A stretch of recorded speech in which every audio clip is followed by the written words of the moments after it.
Hello, my June's Journey friends. It's Curly Sue. Welcome to my channel. And welcome to my storyline series, where we break down June's adventures chapter by chapter. Today, we are going over Volume 1, Chapter 10, To Catch a Thief. In our last chapter, we met a new character, Rene Baudin. He is the nervous Nelly accountant at Silvio Santini's gallery. And, by his own admission, he has been established as the blackmailer that was extorting money from Amelia and Pascal. In a small bit of redemption, he gave June and Amelia the lead that led them to Cortona, Italy, in their search for Pascal's killer.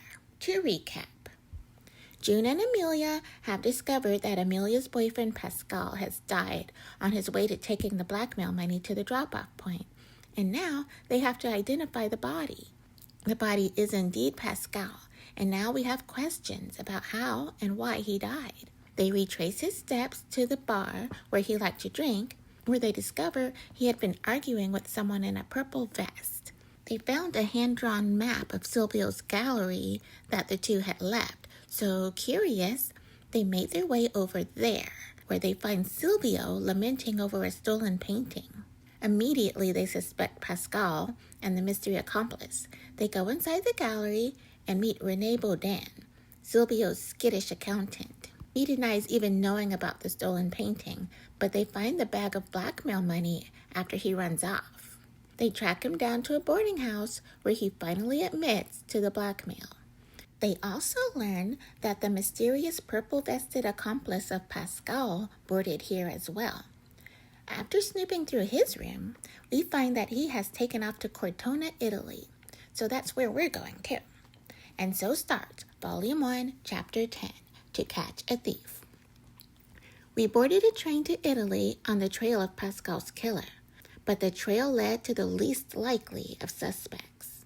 So here we are in the main shopping square in Cortona. June had found a business card of a tailor shop in the purple-vested man's room. So the tailor shop should be in the main square here. This business card has an image of a kitten playing with a ball of yarn. Let's look for a sign that matches. And here we are, Viola Russo, seamstress. Let's meet her. Here she is. How may I help you, she says.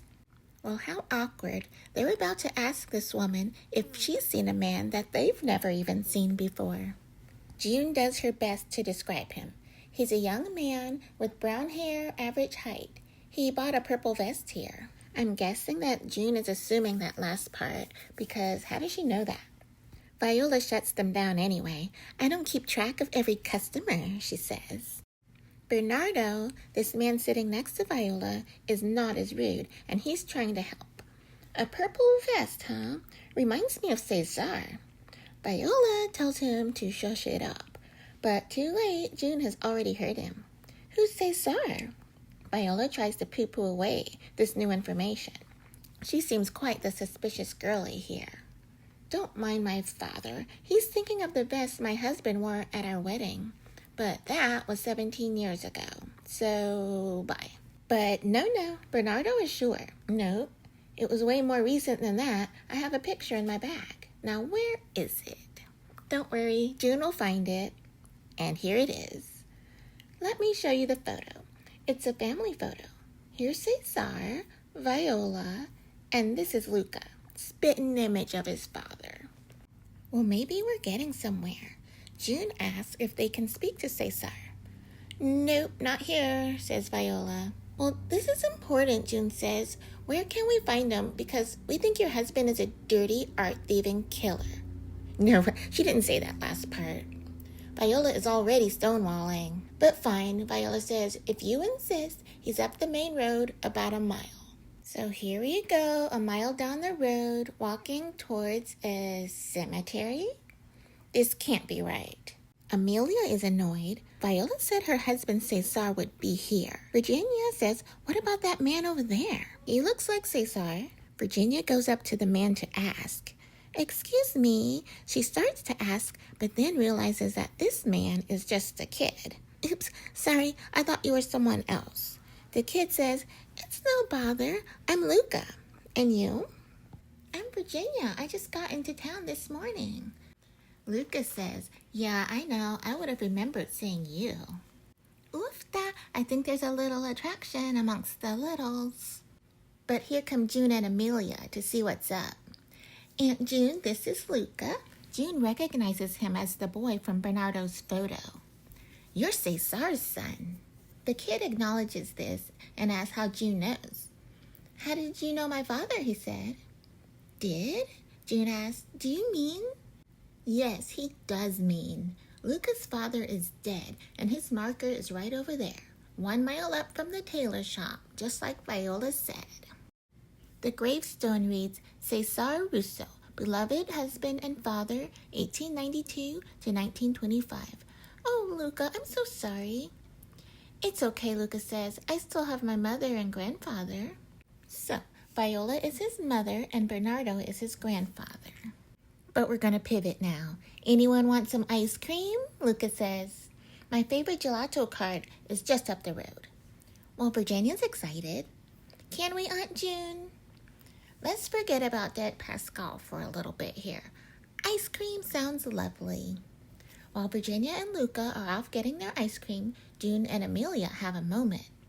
Amelia asks, "Could this man we're looking for? Pascal's killer.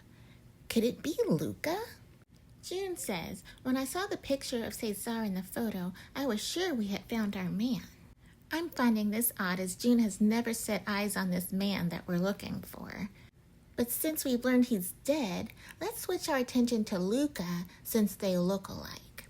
Our sleuthing skills are out of this world. Cesar is lucky that he's dead, or June would have him underneath the jail about right now. Amelia's wondering why Viola didn't just come out and tell us that Cesar was dead. What are we waiting for? We should be talking to this kid right now. Hands on her hips and everything. But June is looking over at Virginia and Luca, and she seems to have lost the heart. Look at them. They sure are sweet together. Virginia looks so happy for a change. Can you really imagine this little kid, Luca, planning an art robbery and killing someone? Amelia looks over at them and backs off. Well, no, not really. So what do we do now? June says, let's just let them finish their ice cream. They look over and Luca is out of sight. Do you see him? Where did he go? June says she saw him jump up suddenly like something startled him. But what? Amelia asks. June says he was looking in the direction of the clock tower. They do the same, and look who's here, Silvio. What's he doing here? And why did Luca run off as soon as he saw him? Amelia's suspicions are bubbling up again. Let's ask Virginia. She was there. Virginia, where did Luca go? Virginia says he was running late and needed to get back to the shop. So suddenly, June asked. We seem to have plenty of time for ice cream, and now we don't. Something about this just doesn't feel right. Uh-oh, Luca runs off and now he's back to being the art-thieving kitty killer. So now we're going to follow this poor kid back to the tailor shop. We're really getting our miles in, though. Well, we're here, but the place seems deserted. Are you sure Luca said he was coming here? Yes, Virginia said he was going to go pick up his grandfather. Why do you want to talk to him anyway? June says, I just want to ask him a few questions. But says here the shop is closed. Either he didn't come here, which means he's a liar, pants on fire, or we just missed him. It's one of those. But before they can decide which one it is, Silvio pops up and joins the party. Where's that boy? He's demanding. Another better question. What are you doing here, Silvio? Amelia's asking. I'm looking for the little thief who stole my painting. What are you doing here? Amelia says, we're looking for Pascal's killer. Oh, amateur detectives, are we? Just don't muck things up for me. And then Silvio scurries off. Virginia is feeling defensive of Luca. What did Silvio mean by that little thief? Do you think Luca is guilty too, Aunt June? June stammers. I'm not sure. Wait, did you see someone? Is that Luca? Virginia says, no, Luca's taller than that. Amelia says, whoever it is, he's carrying something that looks like it could be the painting. Well, what are we waiting for? Let's follow this random kid carrying this wrapped package. They follow the child into a church. I think he ran in here. Does anyone see him? That's a no, but look, there's a purple vest that was stashed near the vestry. Get it? Vest in the vestry? Amelia notes that the vest was torn, and several witnesses said Pascal got into a fight the night he died. June is thinking, so that's how the vest got ripped, but we still don't know who was wearing it. Virginia says what everyone else is thinking. What makes you think Luca is guilty? June says he matches the description of Pascal's accomplice, and he's acting suspiciously. Amelia says he ran off when we saw Silvio. He lied about going to the tailor shop. June adds in, if he's not guilty, at least he knows something. We need to find him. And what do you know? Muddy footprints. I bet those are his footprints. It's looking like he ran up into the bell tower. And Amelia randomly pipes in with, his feet are smaller than I would have expected. June, me, you, all of the Americans in Europe and beyond want to know, what is that supposed to mean? Amelia says, nothing. I'm just surprised that he has small feet. Please, if you know what Amelia means, please tell us in the comment section below. I'm perplexed. But now we're up in the clock tower. Where could this kid have gone? Amelia says he couldn't have gone far up here. The three go searching for the boy in all the nooks and crannies. No Luca, but look what Virginia has found after they fixed all the gears. It's the Piazza of Love, Silvio's stolen painting. Now even Virginia is starting to believe that Luca's guilty. I still can't believe it. Why would he have done this? Was it really Luca who stole the painting? If so, why? Are we going to give whiny Silvio his painting back? If so, why?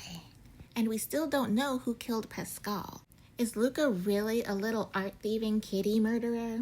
Let's get these answers as we come up with more questions in the next chapter of our ongoing story. And as always, thanks for watching. If you'd like to read the story without commentary, stay tuned. Don't forget to like and subscribe so that we don't lose each other. And until we meet again, sit back, relax, and enjoy the journey.